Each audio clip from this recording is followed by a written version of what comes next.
बिस्मिल्लाहिर्रहमानिर्रहीम। अस्सलाम वालेकुम स्टूडेंट्स। आज का हमारा एक्सरसाइज है। एक्सरसाइज की तरफ हम चल रहे हैं। आज जो फोर्थ चैप्टर है उसकी एक्सरसाइज हम स्टार्ट करने लगे हैं। सबसे पहले आपके पास एमसीक्यूज हैं। Select the suitable answer for following multiple choice question. सबसे फर्स्ट आपके पास एमसीक्यू है।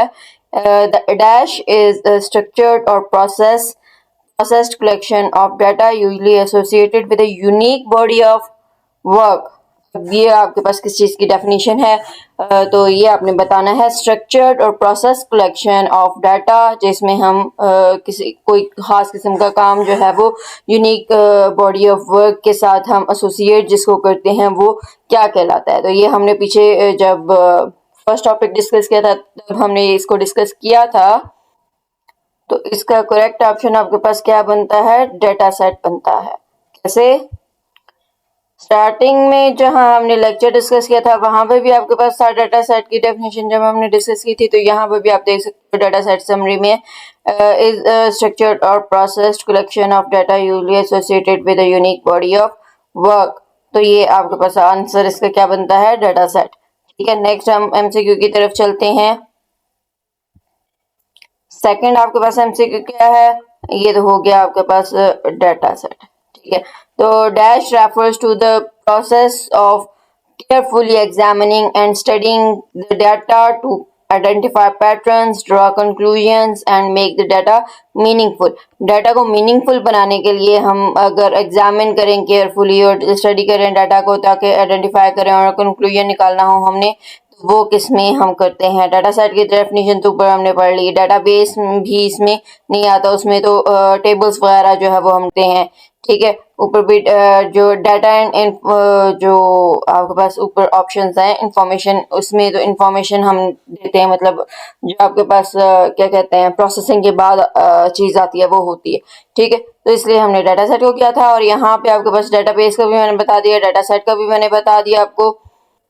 और डाटा प्रिडिक्शन में तो प्रिडिक्ट करते हैं हम। ठीक है, तो करेक्ट आंसर आपके पास एनालिटिक्स आएगा कि इसमें हम एग्जामिन करते हैं और स्टडी करते हैं डाटा को ताकि पैटर्न्स को आइडेंटिफाई कर सकें और कंक्लूजन निकाल सकें। ठीक है, तो यहाँ पे डाटा एनालिटिक्स आएगा आपके पास। उसके बाद है जी is the graphical representation of data. Data की graphical representation through use of common charts, plots, infographics and animations. ये भी हमने डेफिनेशन डिस्कस की थी जब हमने लेक्चर डिस्कस किया था फर्स्ट। डाटा क्लीनिंग तो इसमें नहीं होगा, उसमें तो क्लीनिंग प्रोसेस होता है। मिसिंग वैल्यूज, तो इसमें मिसिंग वैल्यूज की बात ही नहीं हो रही और डाटा हाइडिंग की बात भी नहीं हो रही। तो ये विजुअलाइजेशन में हमने पढ़ा था कि इसमें विजुअलाइज यानी कि जो ग्राफिकली रिप्रेजेंट करना होता है, तो इसमें डाटा विजुअलाइजेशन में ये हम काम करते हैं कि चार्ट्स वगैरह, प्लॉट्स वगैरह जो है वो यूज करते हैं। ठीक है, तो ये इसका करेक्ट आंसर आपके पास। होप सो आपको इसकी समझ आ गई है। नेक्स्ट आपके पास फोर्थ एमसीक्यू है। फोर्थ एमसीक्यू की तरफ चलते हैं। क्या है? Dash is a subset of machine learning. Machine learning का सबसेट कौन सा है? ये भी हमने डिस्कस किया था। अभी जो टॉपिक्स डिस्कस किए थे मशीन लर्निंग के बारे में, विद एम्फसाइज ऑन सिमुलेशन और imitation of human brains behaviour. Brains के बिहेवियर के बारे में by usually artificial neural networks. तो न्यूरल नेटवर्क्स के बारे में जो हमने डिस्कस किया था वो अगर आपको याद हो तो किसमें किया था? डीप लर्निंग में हमने किया था। ठीक है, यानी कि डीप लर्निंग में क्या होता है, हम ये जो ह्यूमन का ब्रेन है उसके बिहेवियर के बारे में डिस्कस करते हैं। तो ये आपके पास इसका विजुअलाइजेशन का तो बता दिया। ऊपर आपके पास डेफिनेशन थी। बिग डाटा, तो बिग डाटा होता है यानी कि उसमें लार्ज अमाउंट ऑफ डाटा होता है। कंप्यूटर वीएन में भी आप आगे देखेंगे कि उसमें वीएन किया जाता है, मतलब आपने इमेजेस वगैरह या इस तरह से देखना होता है और सेंसर्स इसमें होते हैं। ठीक है, तो ये इसका करेक्ट ऑप्शन है। The dash is the use of data to predict future trends. Future trends को प्रिडिक्ट कौन करता है? And events based on historical data. History data की बेस पे फ्यूचर के ट्रेंड्स को प्रिडिक्ट करना किसका काम होता है? तो ये भी आपने डिस्कस किया था, बहुत अच्छे से हमने देखा था। तो ये आपके आ जाएगा प्रिडिक्टिव एनालिसिस, डीप लर्निंग के बारे में हम डिस्कस कर चुके हैं। ग्राफिकल एनालिसिस इसमें नहीं आता, इसमें तो पिक्चर्स के फॉर्म में करना होता है। तो यहाँ पे तो हिस्ट्री के बारे में बात की जा रही है, तो प्रिडिक्ट करना है, मतलब हम यहाँ पे प्रिडिक्ट करने की बात हो रही है, तो प्रिडिक्टिव एनालिसिस आ जाएगा। ठीक है, स्टैटिस्टिकल तो अलग चीज हो जाएगी। तो होप सो इसकी भी आपको समझ आ गई। नेक्स्ट हम चलते हैं 6 MCQ की तरफ। 6 MCQ आपके पास क्या है जी? Dash is the fast rate at which data is received और एंड एक्टेड ऑन। डाटा जो है वो ऐसा फास्ट रेट, अब यहाँ पे टाइम की बात हो रही है। ठीक है, आप याद रखिएगा जो आपको मैंने डिस्कस किया था कि speed with the rate of time हम जो डिस्कस करते हैं वो किस में करते हैं? Eight which data is received and acted upon. Volume नहीं, वॉल्यूम में तो कैपेसिटी का बताना होता है। वैरायटी में तो डिफरेंट वैरायटीज होती हैं, डिफरेंट टाइप्स फॉर्मेट्स होते हैं। ठीक है, तो यहाँ पे वेलोसिटी की बात हुई थी। वेलोसिटी आपने फिजिक्स में भी पढ़ा होगा, स्पीड को कहते हैं with the rate of time. Time के अकॉर्डिंगली कि कितने कम टाइम में या कितने टाइम में जो है वो कितनी फास्टली डाटा जो है वो रिसीव हो रहा है। ठीक है, तो ये आ जाएगा। Dash includes the data which can only take certain values take करनी है and can not be further subdivided into smaller units. छोटे यूनिट्स में जो है वो कैसे डिवाइड होगा, यानी कि आपके पास डाटा जो है वो आपने उसकी वैल्यूज लेनी है और उसके बाद उसको स्मॉलर यूनिट्स में डिवाइड भी नहीं करना है। या स्मॉल यूनिट्स में आपको उसको डिवाइड नहीं कर सकते। तो ये भी हमने डिस्कस किया था। क्वांटिटेटिव और क्वालिटेटिव जब हमने डाटा डिस्कस किया था तो उसकी टाइप्स में आ जाता है ये। अब आपको पता होना चाहिए कि जो क्वालिटेटिव की कौन सी टाइप्स थी और क्वांटिटेटिव की कौन सी टाइप्स थी।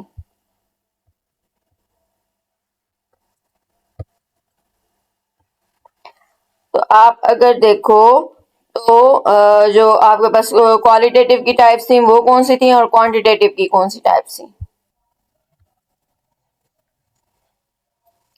इसका आपके पास डिस्क्रीट डाटा आ जाएगा। तो डिस्क्रीट में हम क्या करते हैं कि सब डिवीजन नहीं करते। ठीक है, डिस्क्रीट वैल्यू आपने सर्टेन वैल्यूज की फॉर्म में आपने जो है वो आंसर देना होता है। ठीक है, डाटा में हम देते हैं मतलब इसमें आंसर।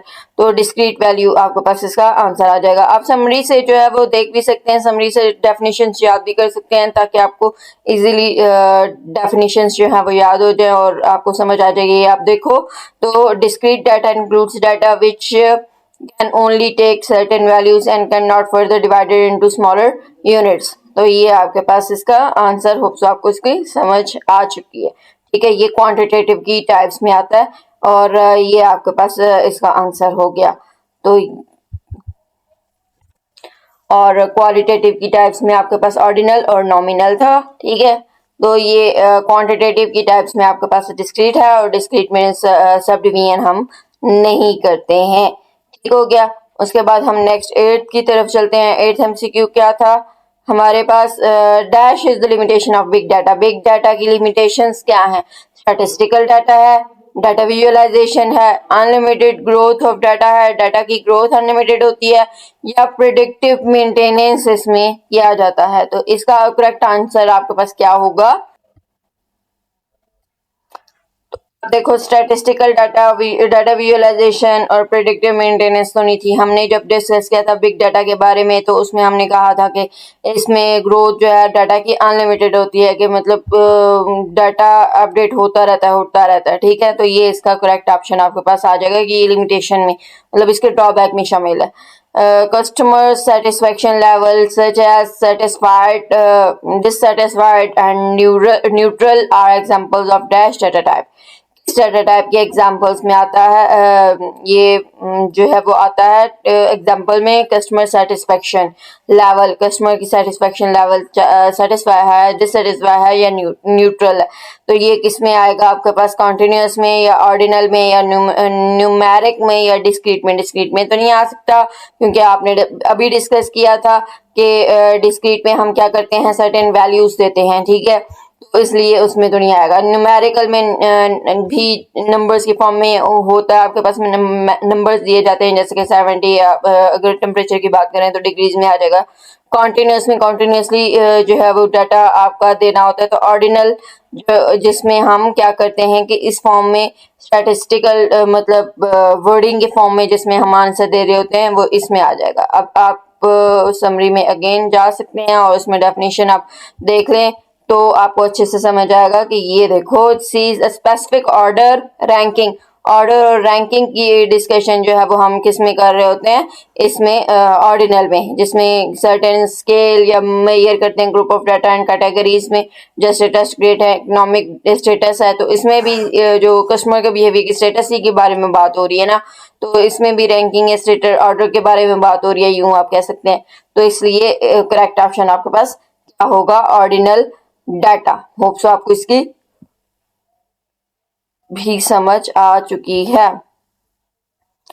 चलें जी, अब हम नेक्स्ट की तरफ चलते हैं। यहाँ पे ऑर्डिनल आ गया आपके पास और नेक्स्ट लास्ट आपके पास एमसीक्यू क्या है, dash is the method of collecting information from individuals. Individual से हम डाटा कलेक्ट करते हैं, तो इंफॉर्मेशन जो कलेक्ट करते हैं वो कौन सा मेथड होता है आपके पास। डाटा विजुअलाइजेशन में तो पिक्चर्स की फॉर्म में, मतलब चार्ट्स वगैरह की फॉर्म में होता है। डाटा फाइंडिंग भी नहीं है, डाटा हाइडिंग भी नहीं है, तो इसमें आपके पास जो बेस्ट ऑप्शन बनता है वो क्या, सर्वे। सर्वे ये क्वेश्चन आर में या इंटरव्यूज में हम जो है वो इंडिविजुअल्स से डाटा कलेक्ट करते हैं। उस आप सर्वे में तो क्वेश्चंस होते हैं और उस फॉर्म में हम जो है वो डाटा कलेक्ट कर रहे होते हैं, ठीक है। उसके आंसर के मुताबिक जो भी यूजर आंसर या इंडिविजुअल आंसर देगा, ठीक है। तो ये आपके पास इसका करेक्ट ऑप्शन है। नेक्स्ट हम चलते हैं शॉर्ट क्वेश्चंस की तरफ, ठीक है। सबसे फर्स्ट आपके पास शॉर्ट क्वेश्चन जो है वो आपने डिफाइन करना है डाटा एनालिटिक्स को और डाटा साइंस को, दोनों को अलग अलग डिफाइन भी करना है। और उसके बाद उसमें सिमिलर ये सिमिलर है या डिफरेंट है, तो आपने बताना है, अपनी रीजन देनी है कि आप इसको सिमिलर कह रहे हो तो क्यों कह रहे हो, और आप इसको डिफरेंट कह रहे हो तो क्यों कह रहे हो। कोई एक आंसर आपने इसमें बताना है, ठीक है, कि ये सिमिलर है या डिफरेंट है, और अपनी रीजन भी देनी है कि आप इसको सिमिलर क्यों कह रहे हो और इसको डिफरेंट क्यों कह रहे हो, ठीक है। सिमिलर भी है वैसे अगर हम बात करें इन जनरल, तो डाटा एनालिटिक्स और डाटा साइंस जो है वो सम एस्पेक्ट्स में सिमिलर है, सम एस्पेक्ट्स में डिफरेंट है। तो हम यहाँ पे डिस्कस कर लेते हैं कि हम क्या आंसर देंगे और उसका रीजन क्या बताएंगे, ठीक है। ये आपके पास एक्सरसाइज चैप्टर नंबर 4 की डाटा एनालिटिक्स की शॉर्ट क्वेश्चंस आपके पास, ठीक है। और सबसे फर्स्ट आपके पास क्वेश्चन क्या है कि डाटा साइंस और डाटा एनालिटिक्स के बारे में डिफाइन करना, और वो क्या डिफरेंट है तो क्यों है और सेम है तो क्यों है, वो हमने बात करनी है, ठीक है। तो सबसे पहले आपके पास डेफिनेशन है, डेफिनेशन क्या है वो हम देख लेते हैं यहाँ पे, कि सबसे पहले जो हमने डेफिनेशन डिस्कस की हुई भी है, ठीक है, तो उसी को रिपीट करते हैं। सबसे पहले आपके पास डेफिनेशन क्या है जी, डेफिनेशन आपके पास है जी कि data science refers to an interdisciplinary field of multiple disciplines that uses mathematics, statistics, data analysis and machine learning to analyze data. Data को एनालाइज करने के लिए हम डिस्कस कर चुके हैं पूरी definition, and to extract knowledge and insight from it, ठीक है। तो डाटा साइंस को जो है वो एक आपके पास इंटरडिसिप्लिनरी फील्ड होती है, यानी कि इसमें मल्टीपल डिसिप्लिन्स होते हैं, जिसमें मैथ्स आपके पास आ जाती है, जिसमें start data analysis, machine learning, और इसको हम क्या करते हैं, एनालाइज करना होता है डाटा के लिए, इसलिए इसको यूज किया जाता है इन डिफरेंट जो डिसिप्लिन्स हैं इनको, प्रिंसिपल्स को, और इसमें जो नॉलेज है उसको एक्सट्रैक्ट करना होता है, इसलिए ये डाटा साइंस की डेफिनेशन है, मतलब इसमें ये काम किया जाता है, ठीक है। और डाटा एनालिटिक्स क्या है, डाटा एनालिटिक्स जो है वो ऐसा प्रोसेस को कहते हैं जिसमें केयरफुली एग्जामिन और स्टडी करना होता है डाटा को, टू आइडेंटिफाई पैटर्न। ये भी हमने एमसीक्यूज में भी देखा, to draw conclusion, to make data meaningful data जो है वो निकालने के लिए। डाटा एनालिटिक्स ऐसा प्रोसेस है जिसमें हमने डाटा सेट्स को एग्जामिन करना होता है, कंक्लूड करना होता है इंफॉर्मेशन, और उससे उसमें जो भी मौजूद है, और often with the aid of specialised software और टेक्निक्स, किसी टेक्निक्स और सॉफ्टवेयर को यूज करके हम ये काम करते हैं, ठीक है। और अब इसमें दोनों डिफरेंट है, तो डिफरेंट क्यों है, कुछ एस्पेक्ट्स में मैंने आपको डिस्कस किया था, बताया था कि रिलेटेड भी होते हैं, मतलब एक जैसे भी होते हैं, सेम भी होते हैं, और कुछ में डिफरेंट, कुछ फील्ड्स में डिफरेंट है। तो हम डिफरेंट की बात कर लेते हैं कि डिफरेंट क्यों है, ठीक है, हम उसकी रीजन देंगे। The board deals with analyzing data to find useful information। दोनों जो है वो यूजफुल इंफॉर्मेशन फाइंड करने के लिए एनालिसिस डाटा के साथ हम कर रहे होते हैं, और दोनों का एक यही मकसद होता है कि यूजफुल इंफॉर्मेशन हासिल करना। बट डाटा एनालिटिक्स क्या है, उसका फोकस ज़्यादातर जो है वो इनसाइड एग्जिस्टिंग जो डाटा है उससे इनसाइड डेप्थ में जाके फाइंडिंग्स निकालना होता है, ठीक है। लेकिन डाटा साइंस की अगर हम बात करें तो डाटा साइंस में आपके पास क्या आता है, यहाँ पे आपको बता देते हैं। ये डाटा हमने एनालिटिक्स के बारे में बताया। अब डाटा साइंस के बारे में अगर हम बात करें तो डाटा साइंस में क्या है कि इसमें यूजिंग मोर एडवांस्ड मेथड्स हम यूज कर रहे होते हैं।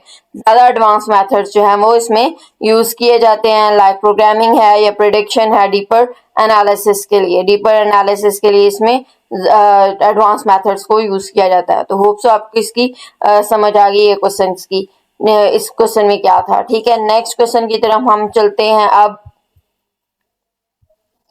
इसके बाद आपके पास सेकंड क्वेश्चन है। सेकंड क्वेश्चन का है, can you relate how data science is helpful in solving business problems. Business problems को सॉल्व करने के लिए डाटा साइंस कैसे हेल्प करती है, ये आपने बताना है। तो इसका तो हम ऊपर डिस्कस कर भी चुके थे। मैं आपको इसके अंदर जो आंसर है वो भी मार्क करा देती हूँ।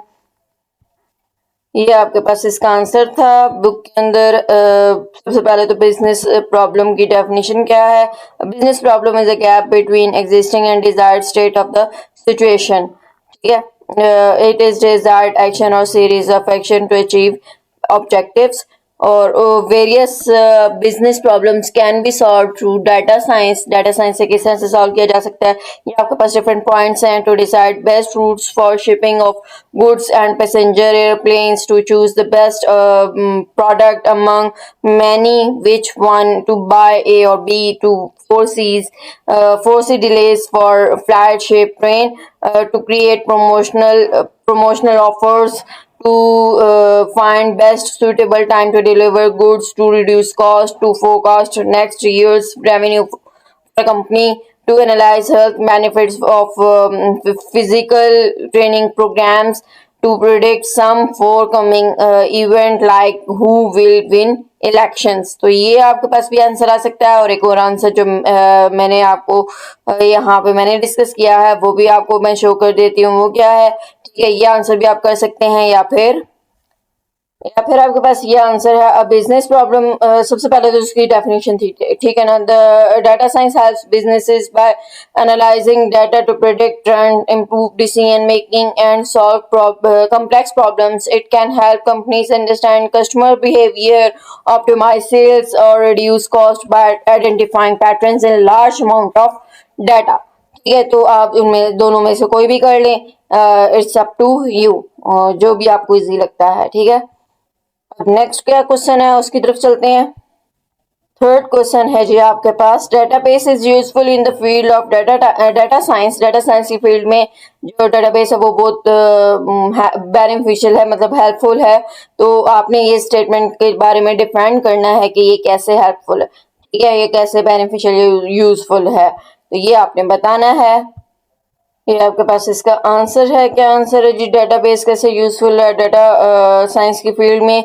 तो the statement database is useful in the field of data science means that database play a crucial role, important role in storing, managing and retrieving large amount of data, large volume of data, which is essential for data science projects. data science projects के लिए essential होता है कि हम जो large volume of data है इसको retrieve कैसे कर सकते हैं। इसमें database help करती है कि database के अंदर हम जो है वो data सेव कर सकते हैं टेबल्स की फॉर्म में, और आपस में उन टेबल्स को लिंक्स कर सकते हैं, रिलेशनशिप उसका जो है वो क्रिएट कर सकते हैं। इस तरह से जो डाटा है वो रिपीट भी नहीं हो रहा होता, ठीक है, और हम डाटा सेव भी रख सकते हैं जितना भी ज़्यादा डाटा हमारे पास हो। तो databases helps data scientist to find, organize and analyze data quickly and effectively, which allows them to uncover insight and make smart decisions using both structured and unstructured data. तो होप सो आपको इसकी समझ आ गई। Databases जो हैं वो data scientist को कैसे हेल्प करती है कि वो फाइंड कर सकते हैं, एनालाइज कर सकते हैं और इसके अलावा जो है वो ऑर्गेनाइज यानी अरेंज कर सकते हैं अपने डाटा को क्विकली और उसको इफेक्टिवली अच्छे तरीके से जो है वो प्रेजेंट कर सकते हैं। जो भी उसे चाहिए हो वो रिट्रीव कर सकते हैं और इसके अलावा अलाउ करता है कि uncover insight and make smart decisions, ताकि जो डिसीजंस प्रोडक्ट या जो अपनी प्रोजेक्ट या ऑर्गेनाइजेशन के हवाले से जो भी डिसीजंस लेना हो वो डिसीजंस लेने में हेल्प करता है, चाहे वो स्ट्रक्चर्ड या अनस्ट्रक्चर्ड डाटा हो। ये स्ट्रक्चर और अनस्ट्रक्चर के बारे में हम डिस्कस लेक्चर में कर चुके हैं। ठीक है, तो होप सो आपको इसका आंसर भी समझ आ गया। नेक्स्ट क्वेश्चन क्या है उसकी तरफ चलते हैं हम। नेक्स्ट फोर्थ क्वेश्चन है आपके पास, compare machine learning and deep learning. अब मशीन लर्निंग और डीप लर्निंग को कंपेयर करना है आपने in the context of formal and informal education. Formal और इनफॉर्मल एजुकेशन के रेफरेंस से हमने इसको डिस्कस करना है, कंपेयर करना है, कंपैरिजन करना है इसका। ठीक है, तो अभी देख लेते हैं इसका कंपैरिजन भी।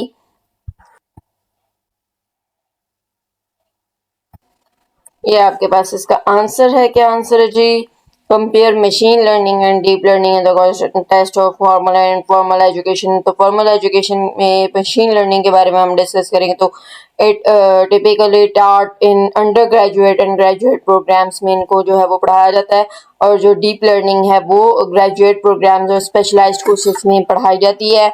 और मशीन लर्निंग में जो फॉर्मल एजुकेशन है वो it teaches computers to learn from data using statistics and basic techniques. Statistics basic techniques को यूज करते हुए डाटा को के बारे में जो है वो सिखाया जाता है। कंप्यूटर में इसको टीच किया जाता है कि किस तरह से जो है वो डाटा के बारे में, डाटा से हम लर्न कर सकते हैं कि किस तरह से मतलब स्टैटिस्टिक्स में यूज होगा और टेक्निक्स में डिफरेंट में।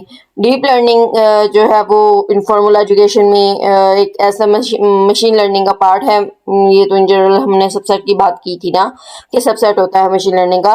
तो uses advanced neural networks that work like human brain and need strong math skills to understand। तो ये इन दोनों की डेफिनेशन आप कह लो मशीन लर्निंग और डीप लर्निंग की। ठीक है, और इनफॉर्मल एजुकेशन में अगर हम बात करें तो मशीन लर्निंग कोर्सेज जो है वो how computers can use data to solve real world problems in business and other fields. दूसरी फील्ड्स में और बिजनेस में किस तरह से रियल लाइफ प्रॉब्लम्स को सॉल्व करना होता है, ये इसमें हम देखते हैं। और deep learning tutorial focus on building advanced neural networks using tools like, ये आपके पास डिफरेंट टूल्स हैं जो कि यहाँ पे यूज किए जाते हैं, मतलब जो डीप लर्निंग के बारे में सिखाने के लिए। ठीक है, और these networks are used for advanced tasks such as recognizing images वगैरह रिकॉग्नाइज करने के लिए, और अंडरस्टैंडिंग स्पीच, जो स्पीचेस हैं उनको अंडरस्टैंड करने के लिए इनफॉर्मल एजुकेशन में डीप लर्निंग का जो है ये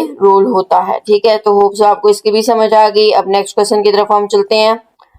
next question number 5, what is meant by the source of data. Source of data की डेफिनेशन तो हम डिस्कस कर भी चुके हैं। Give 3 sources of data excluding those mentioned in the book. Book में जो मेंशन है उसके अलावा आपने बताने हैं सोर्सेज, डाटा सोर्सेज। तो ये हम देख लेते हैं। सबसे पहले आपके पास डाटा सोर्स की डेफिनेशन है। Source of data refers to origin और location from which data is collected, generated or obtained. They provide raw information that can be analyzed and used for various purposes. तो ये data source की definition थी। और उसके बाद additional sources of data की अगर हम बात करें तो उसमें आपके पास आ जाएगा ये social media data generated from platform like Facebook, Twitter, etc. Scientific research data generated from scientific experiments and research studies. Public records, official documents and records maintained by government agencies. ये पब्लिक रिकॉर्ड में आ जाएगा। ठीक है, तो यहाँ पे additional data sources ये यहाँ से हम जो गेट करते हैं। ठीक है, तो अब चलते हैं नेक्स्ट क्वेश्चन की तरफ। नेक्स्ट क्वेश्चन क्या है जी? नेक्स्ट क्वेश्चन आपके पास डिफरेंस है, differentiate between database and data sets. Database and data set के दरमियान डिफरेंस बताना है। सबसे पहले आपके पास डेटाबेस और डाटा सेट की डेफिनेशन आ जाएगी. It is structured collection of database is the structured collection of organized data stored in tables form DBMS system यानी कि database management system.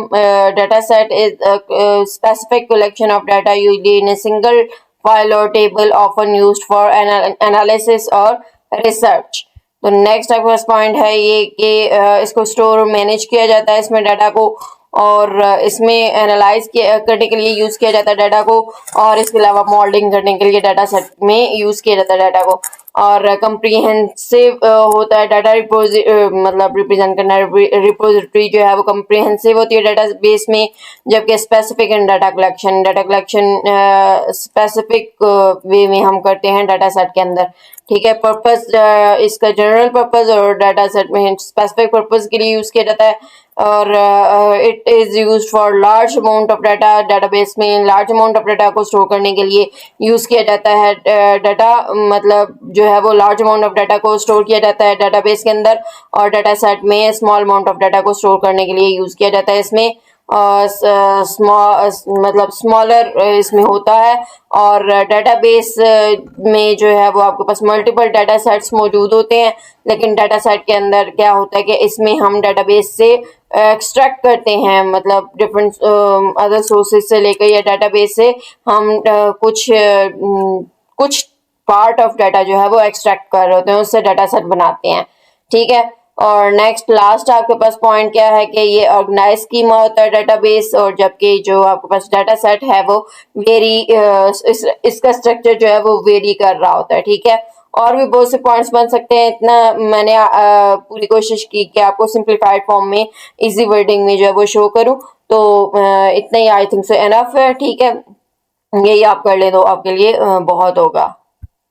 अगर लॉन्ग क्वेश्चन में भी आ जाता है तभी आप कर सकते हैं, और शॉर्ट क्वेश्चन में आता है तभी आप ये कर सकते हैं. 5-6 पॉइंट्स आपके पास आए हैं तो आप वो याद कर लें.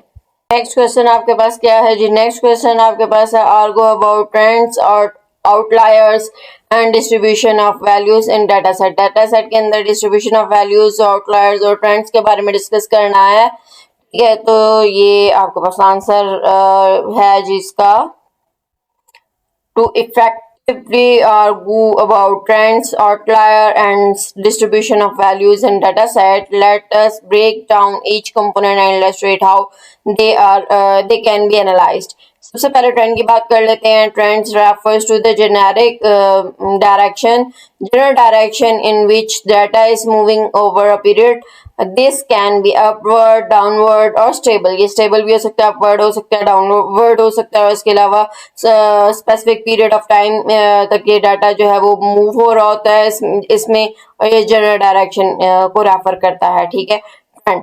और एग्जांपल की बात करें तो suppose we have a data set showing the sales figures of a company. किसी कंपनी की सेल्स फिगर्स के बारे में शो करना है हमने. पास्ट जो 12 मंथ्स हैं उसका line graph reveals an upward trend indicating increasing sales. A positive slope is a linear regression analysis would confirm this upward trend.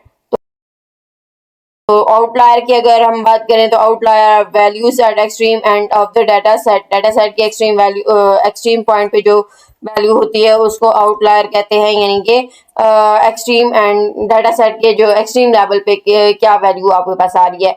और एग्जांपल की बात करें तो इन सेम सेल्स डाटा सेट की एग्जांपल हम लें तो most monthly sale figures ranges between 10,000 to 15,000 units, but 1 month shows 25,000 units. This data point would be outlier. ठीक है. तो ये डाटा पॉइंट एक्सट्रीम लेवल कौन सा है, एक्सट्रीम पॉइंट कौन सा है, तो ये आपको पास 25,000 यूनिट्स किसी एक मंथ का बता दिया.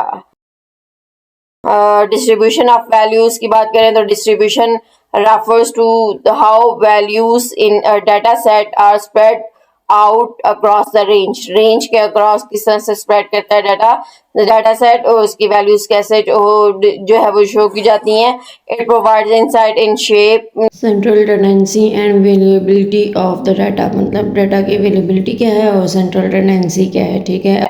एग्जाम्पल की बात करें हम तो इसमें एग्जाम्पल आपके पास आ जाती है हिस्टोग्राम और box plot could help in us visualize the distribution better. Perhaps there's a slight skew towards the higher end, indicating more expensive houses on the market. तो ये एग्जांपल भी आपके पास आ गई. होप सो आपको इसकी भी समझ आ गई. अब नेक्स्ट क्वेश्चन की तरफ हम जो है वो चलते हैं. नेक्स्ट क्वेश्चन आपके पास कहा हुआ है कि आपने बताना है why are summary statistics needed. Summary statistics की जरूरत क्यों पड़ती है. तो ये भी बहुत आसान है. आपके पास समरी स्टैटिस्टिक्स का टॉपिक हमने डिस्कस किया था. समरी स्टैटिस्टिक्स की जरूरत क्यों पड़ती है. तो ये summary statistics are important because यहाँ पे इम्पोर्टेंट क्यों है. बिकॉज दे हेल्प डिफरेंट आपके पास पॉइंट्स हैं. They help us understand data better. Data को अंडरस्टैंड करने के लिए बेटरली जो है वो हेल्प करती है. Extracting meaningful information from large data set. Large data set से मीनिंगफुल इंफॉर्मेशन एक्सट्रैक्ट करने में हेल्प करती है. और इसके अलावा simplifying data explanation to others. दूसरों को एक्सप्लेन करने में हेल्प करती है सिंप्लीफाइड फॉर्म में. Enhancing data analysis capabilities. Facilitating comparison between different data sets. Summarizing lot of data into key numbers. Guiding informed decision making processes. तो hope so आपको इसकी भी समझ आ गई. सिंपल से पॉइंट्स ही मैंने डिस्कस किया यहाँ पे. इजी वर्डिंग में करने की कोशिश की है आपके लिए. नेक्स्ट क्वेश्चन की तरफ चलते हैं आप. नेक्स्ट सेकंड लास्ट क्वेश्चन आपके पास क्या है. Express big data in your own words. अपने वर्ड्स में एक्सप्रेस करना बिग डाटा के बारे में और उसके 3 V's जो हमने डिस्कस किए थे with reference of email data हमने बताना है. अब ईमेल डाटा जो है वो कंटेन्स हंड्रेड्स ऑफ ईमेल्स. ये हिंट बताई हुई है कि इसमें बहुत सारा डाटा जो है वो मौजूद है और आपने 3 V's के बारे में मतलब उसका वॉल्यूम, वैरायटी और वेलोसिटी के अकॉर्डिंग्स जो है वो बताना है. ठीक है. तो सबसे पहले बिग डाटा की डेफिनेशन आ जाएगी. Big data refers to extremely large and complex collection of data that is that are difficult to process, manage and analyze using traditional methods. Traditional methods को को यूज करके हम एनालाइज नहीं कर सकते इसको. तो इसलिए इसके लिए बिग डाटा हम different techniques, different modern techniques को यूज करके हम जो है वो प्रोसेस और एनालाइज करने के लिए इसको यूज करते हैं. ठीक है. एक्सट्रीमली लार्ज और जो कॉम्प्लेक्स डाटा होता है उसके कलेक्शन होता है, मतलब बहुत ज्यादा वाला डाटा जो होता है किसी भी एस्पेक्ट से रिलेटेड, तो उसके लिए इसको यूज करता है. अच्छा, नेक्स्ट आपके पास 3 V's हैं बिग डाटा के अकॉर्डिंगली. यहाँ पे बिग डाटा. ठीक है. With reference to email data. Email के बारे में एग्जांपल जो आपको क्वेश्चन में कहा हुआ था उसके अकॉर्डिंगली हमने एक्सप्लेन करना है. तो वॉल्यूम सबसे पहले है. It refers to the very large amount of data. ये तो डेफिनेशन होगी वॉल्यूम की कि ये लार्ज अमाउंट ऑफ डाटा को रेफर करता है. तो in the context of emails, large number of emails in your inbox like 100 or 1000 की फॉर्म में आपके पास जो ईमेल इनबॉक्सेस के अंदर है तो वो वॉल्यूम ऑफ डाटा को रिप्रेजेंट करेंगे. ठीक है. वेलोसिटी स्पीड को कहते हैं. ठीक है. ये डेफिनेशन है speed of data generation and processing. Email context में हमारे पास क्या होगा कि जो न्यू ईमेल अराइव कितनी जल्दी हो जाती है, quickly showing how fast velocity data is being generated. कितनी जल्दी जो है वो ईमेल हमें रिसीव हो जाती है. तो ये न्यू ईमेल जो आएगी जो भी, ठीक है, तो ये वेलोसिटी कहलाएगी. अब वैरायटी की बात करें तो it refers to different types और फॉर्मेट्स ऑफ डाटा. ये तो डेफिनेशन हो गई इसकी जनरल. तो ईमेल के कॉन्टेक्स्ट में अगर हम बात करें तो email comes in different forms में होते हैं ईमेल्स. वो आपके पास टेक्स्ट की फॉर्म में, मतलब वीडियोस, ऑडियोज, टेक्स्ट और पिक्चर्स, अटैचमेंट्स, लिंक्स किसी भी फॉर्म में हो सकते हैं. तो ये varieties of types of data हो गया. ठीक है. ईमेल्स के कॉन्टेक्स्ट में. होप सो आपको इसकी भी जो है वो समझ आ गई. नेक्स्ट क्वेश्चन की तरफ हम चलते हैं. ये बहुत इजी था और कॉन्सेप्चुअल भी था, तो ये इम्पोर्टेंट आपके पास आई थिंक सो आ सकता है क्वेश्चन और आना भी चाहिए. नेक्स्ट एंड लास्ट क्वेश्चन आपके पास क्या है जी कि illustrate the purpose of data storage. Data storage का पर्पस क्या है. सबसे पहले डाटा स्टोरेज की डेफिनेशन बता देते हैं, फिर उसके बाद पर्पस की बात कर लेते हैं. सबसे पहले आपके पास डाटा स्टोरेज की डेफिनेशन है. Data storage refers to the process of storing digital data in a device और सिस्टम फॉर फ्यूचर रिट्रीवल और फ्यूचर यूज़ के लिए में डाटा जो है वो स्टोर किया जाता है। और नेक्स्ट आपके पास पर्पसेस हैं इसके, ठीक। Data storage ensures that information stored in is securely saved and protected from loss or damage, से बचाते हैं, allowing it to be accessed when needed, और जब भी ज़रूरत होती है तो हम एक्सेस कर लेते हैं। Accessibility and retrieval, stored data can be easily retrieved whenever required, enabling quickly access or information for decision making, analysis or of references। ठीक है, उसके बाद data management and organisation, data storage is use easier to manage large amount of data efficiently। Large amount data को efficiently हम जो है वो manage कर सकते हैं। उसके बाद है आपके पास backup and recovery. Backup and recovery की बात करें तो data storage allows for creating backups, ensuring that data can be recovered in case of accidental loss or corruption। Corrupt होने के या अगर लॉस हो जाएगा भी तो हमारे पास डाटा का बैकअप मौजूद होना चाहिए ताकि हम इसको रिकवर कर सकें। ठीक है, नेक्स्ट क्वेश्चन क्या है? नेक्स्ट आपके पास लॉन्ग क्वेश्चंस हैं, तो लॉन्ग क्वेश्चंस की तरफ अब हम चलते हैं। लॉन्ग क्वेश्चंस भी इजी हैं, वो भी आपको हम यहाँ पे डिस्कस कर लेते हैं, और ज्यादातर जो है वो बुक के अंदर से ही है। ठीक है, तो बुक के अंदर से कितना पार्ट क्या होगा वो भी मैं आपको बता दूंगी, और टेक्स्ट के फॉर्म में भी आपको जस्ट शो कर दूंगी। ठीक है, एक्सप्लेन नहीं करूंगी। फर्स्ट लॉन्ग क्वेश्चन आपके पास क्या है? Sketch the key concept of data science in your own words.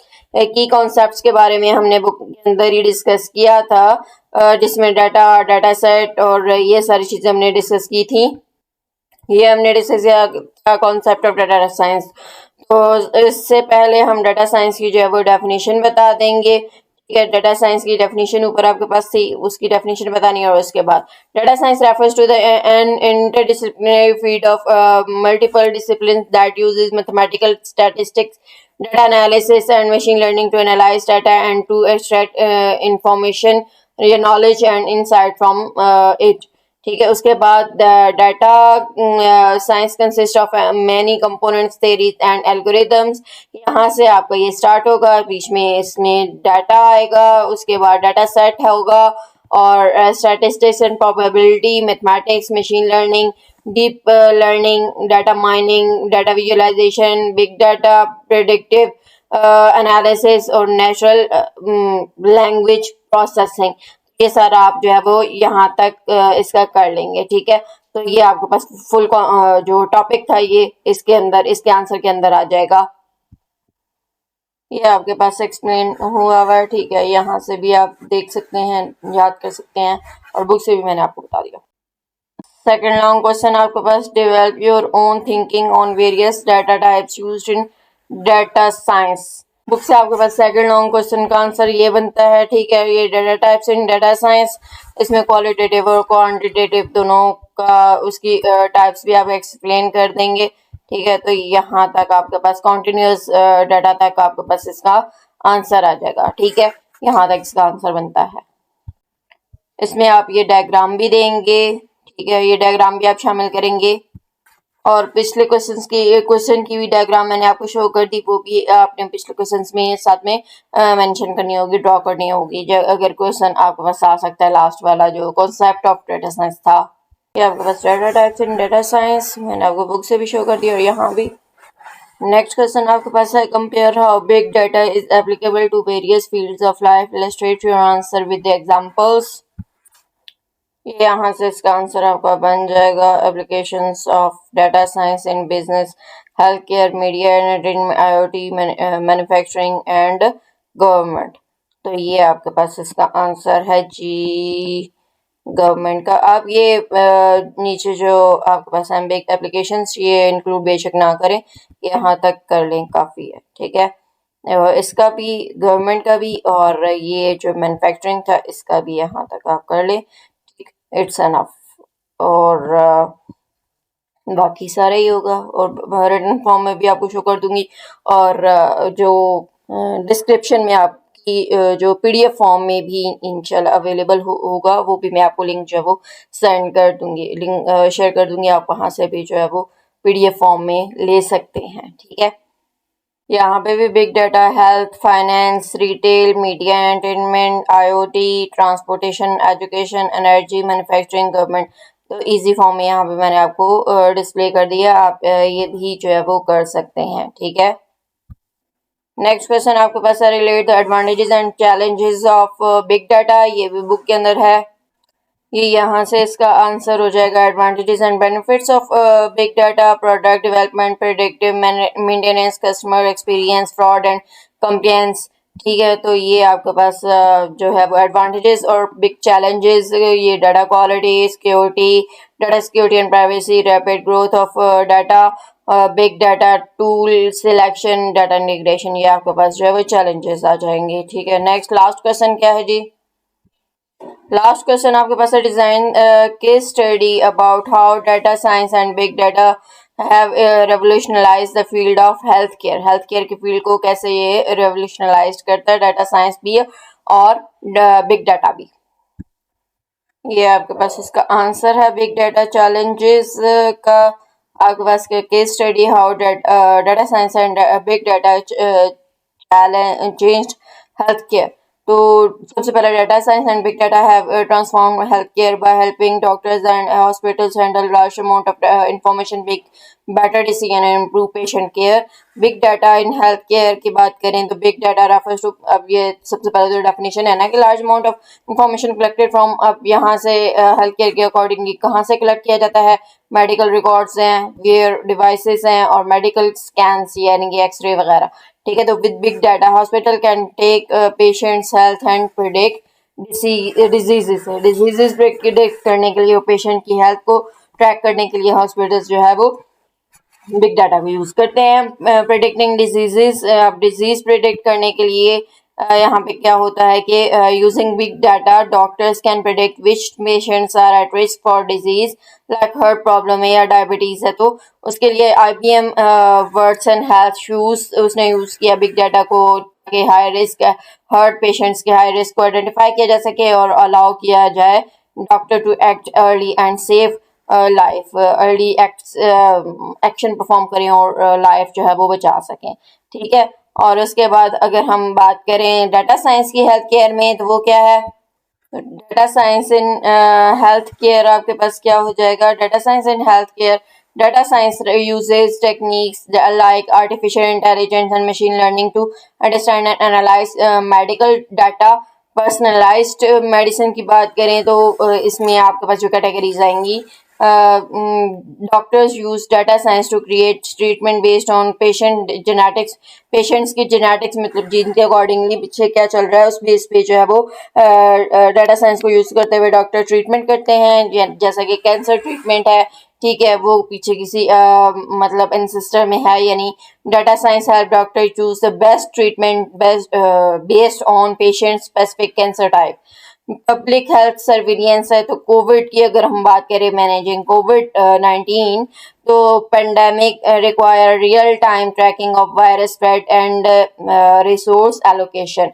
Public health authorities जो है वो क्या करती हैं, use big data analytics to integrate data from multiple sources, including testing results, mobility data, and hospital capabilities. Predict models for forecasted infection, hotspots, and healthcare disease. Enhance decision making. अभी conclusion है यहाँ पे कि यहाँ से enhance decision making capabilities lead to more effective containment strategies and optimized resource distribution, यानी कि decisions लेने में जो है वो हेल्प करती है। ठीक है, और उसके अलावा यहाँ पे जो प्रिडिक्टिव मॉडल्स हैं उनको यूज करते हैं हेल्थ केयर नीड्स के लिए, ताकि उसमें जो डिजीज वगैरह है उसको हम पब्लिकली जो अब जैसा कि कोविड की बात कर रहे हैं, तो पब्लिक में जो आ रहा है उसको उसके लिए हम क्या इकदाम जो है वो ले सकते हैं। ठीक है, तो ये आपके पास लॉन्ग क्वेश्चंस भी हो गए, शॉर्ट क्वेश्चंस भी हो गए। होप्स आपको इसकी समझ जो है वो आ गई होगी। कोई भी प्रॉब्लम, कोई भी कंफ्यूजन हो किसी भी किस्म का, तो आप क्वेश्चंस करें, कमेंट्स करें और अपने राय का इजहार करें। इंशाल्लाह इसकी जो डिस्क्रिप्शन में लिंक है इसका PDF फॉर्म, वो आपको लिंक में शेयर कर दिया जाएगा। ठीक है, और वहाँ से भी आप देख सकते हैं और मेमोराइज कर सकते हैं इसको, ठीक। कॉन्सेप्ट जो है वो अच्छे से अपने क्लियर करें, और कॉन्सेप्चुअल क्वेश्चंस आते हैं इसलिए आपको कॉन्सेप्ट अच्छे से क्लियर होना चाहिए।